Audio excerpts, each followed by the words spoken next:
Hi guys, my name's Alex and I am a hateful person.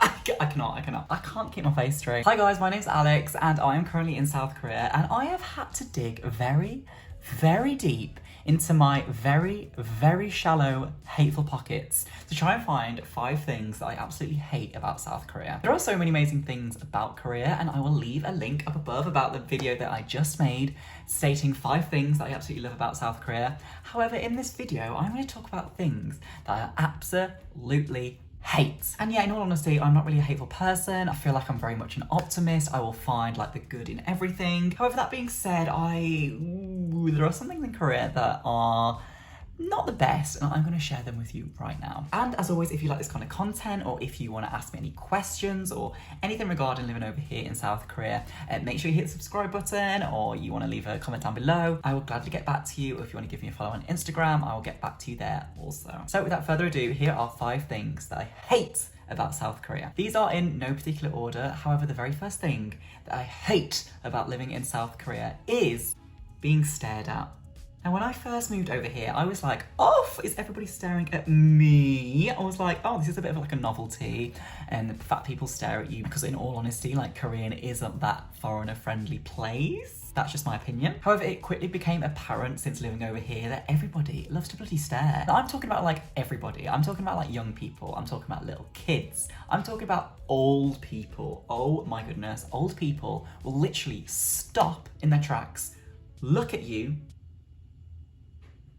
until you've gone. And sometimes, like when I'm feeling confident enough, I literally just stop and stare at them back and say nothing.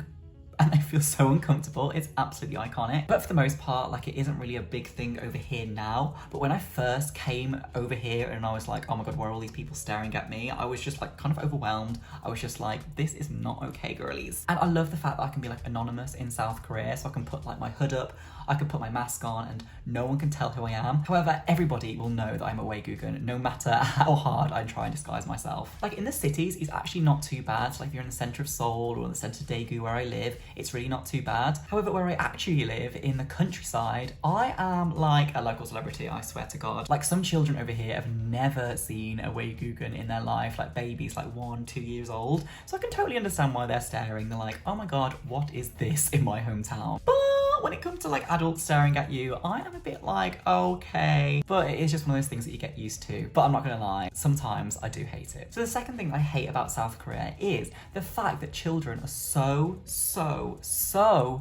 overworked. It's like a typical day for a student. They will get to school at about 8:30 in the morning, start the school day, and they'll leave like public school around about 2. But that's not it. After 2 o'clock, they will probably go home, get some rest, and then about 3 o'clock, they'll go to like Hagwon for maybe an hour or 2 hours. And then after this Hagwon, they'll usually go to another Hagwon. And the problem only exacerbates when the students get older too. So for example, my elementary school kids are like overworked to the bone. However, in middle and high school, I hear stories of people going to like Hagwons until like 11, 12, studying until like 1, 2 in the morning to get back up and go back to school for 8:30. And this isn't just 5 days a week. This is sometimes 6 days a week. And when it comes to like exam time, sometimes 7 days a week. And it's just one of those things that is just a massive, it was a big culture shock to me, in all honesty. And a lot of my co-teachers that do have children, especially like teenagers, it's a really, really weird thing because all of them say that they feel sorry for their children for going to Hagwon and everything, but at the same time, they don't do anything about it. And they would rather their children succeed, they do well for their family name, than actually give a damn about like what their mental health is like in that current situation. And it's one of those things that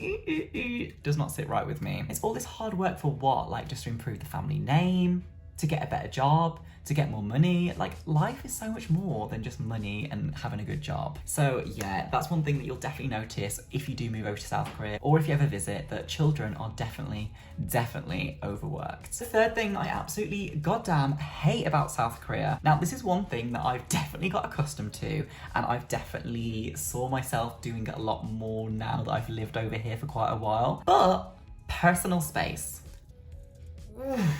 That does not exist over here, girlies. Absolutely not. So when I'm talking about personal space, I'm talking about queuing.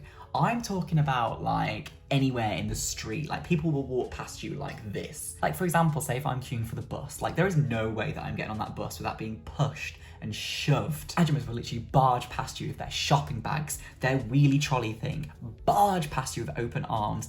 They do not care. Like literally people are breathing down your neck like, oh my goodness girlies, give me some space. And when I first came over here, I was just like, whoa, this is too much. Like this personal space, not having any of it, wasn't really for me. And now I just kind of like embrace not having any personal space. I am one of those people that just kind of like shuffle my way forward through the crowd. And I love absolutely nothing more than like Ajumas feeling really, really uncomfortable because I'm a Waigugan over here and they just don't expect me to like be part of the crowd. So I'm literally like breathing down some Ajuma's neck and she's just like, what is this Waigugan doing? But yeah, personal space is just not a thing. And this also comes down to like driving as well. Like on the road, oh my god, it's so aggressive, like the driving over here. You have no personal space whatsoever on the road. Like the amount of horns that are beeping, the amount of like people that are running across the road not to get hit. Chaos, love. But it is just one of those things that you're just gonna have to get used to if you move over here. Okay, so the fourth thing that I just don't really like about South Korea, and I don't want to say like I hate it,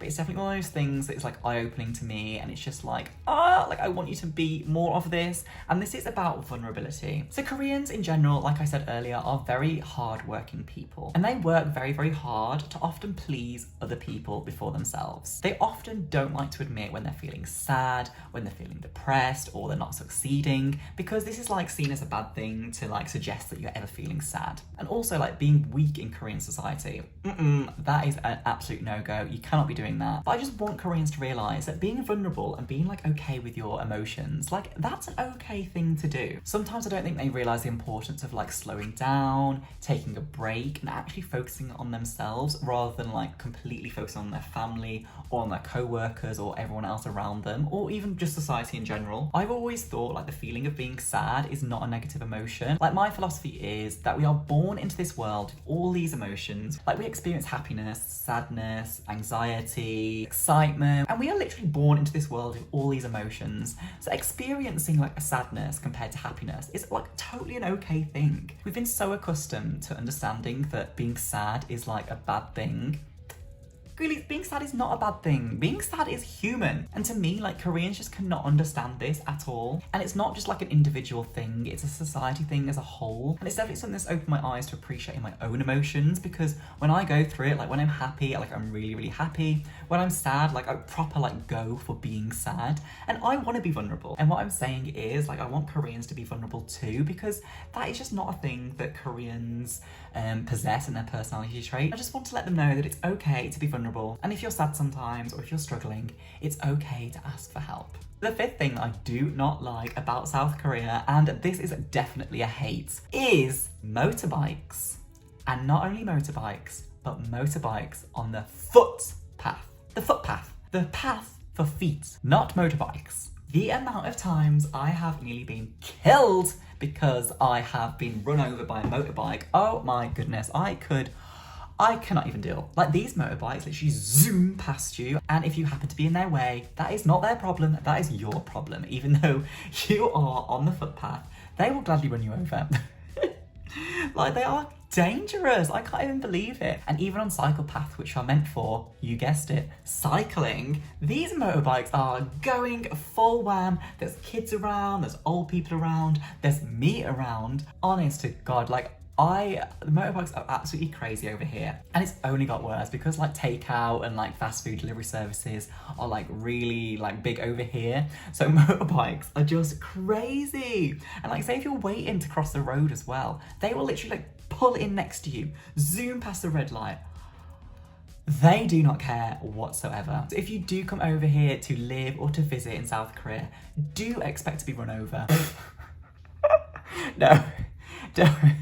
Don't expect to get run over, but do expect motorbikes to be on the pavement. Do expect to risk your life in the battle of the footpath, because honest to God, like motorbikes are absolutely crazy over here, and it's definitely a thing that I do not like. So yeah, let me know in the comments, do you agree with these things that are like I hate about South Korea? Like they're all like personal opinion, but it'd be really interesting to know like if you're coming over here to South Korea, what are some things that you're like anticipating, like that you're going to hate. Or if you do live over here already, please tell me some like more things that like you don't like about South Korea, because I'm sure like I can probably agree with you on quite a few things as well. But yeah, if I was to give it like any takeaway from this video, I would suggest to everybody to sprinkle just that little bit of optimism in your life, because there is absolutely good in everything. And even though like I have dug very, very deep in my very, very shallow pockets to find things that I hate, like these things like really aren't that bad. So for example, like people staring at you, just take it for what it is and just like appreciate that it's a bit of a novelty that you're not going to get back at home. Or for example, like having no personal space,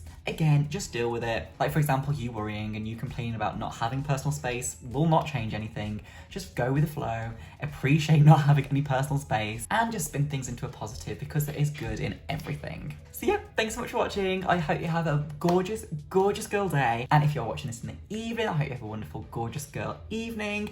And I'll catch you next time on this channel, being the gorgeous girls that we are. So yeah, thanks so much for watching. Speak to you next time. Bye.